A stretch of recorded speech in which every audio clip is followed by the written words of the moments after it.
السلام عليكم ورحمة الله وبركاته. داود waxaan soo gudbinayaa taariikh kooban ee ka hadlaysa asaaska magaalada Muqdisho iyo marxaladaha ay soo martay. Magaciisa la dhihi jiray Ismaaciil ibn Umar ibn Maxamed. Ninkan wuxuu ka soo jeeday reer Bani Cafaan. Wuxuu magaalada Muqdisho yimid 149 Hijriyada. Micnaha Muqdisho muuqa ayay dishaa.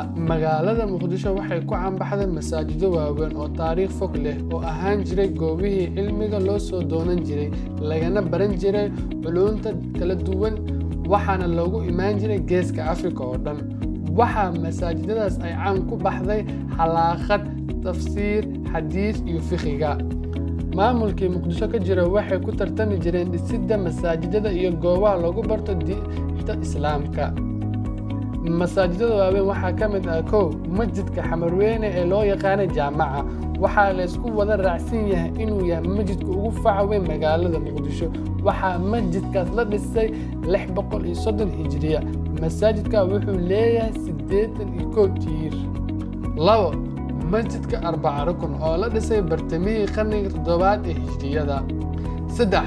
masjidka Fakhruddin oo la dhisay 667 Hijriya. masjidkan wuxuu ku caan baxay oo darbiyaashiisu ay leeyihiin naqshado kala duwan oo aad u qurux badan oo ka samaysan rukhaan. masjidka Axnaafta oo la dhisay qarnigii 7aad ee Hijriya. markii gumeysigii Talyaaniga dalka qabsaday way dumiyeen masjidkaas waxay ka dul dhiseen baar ay u bixiyeen Baar Savoy.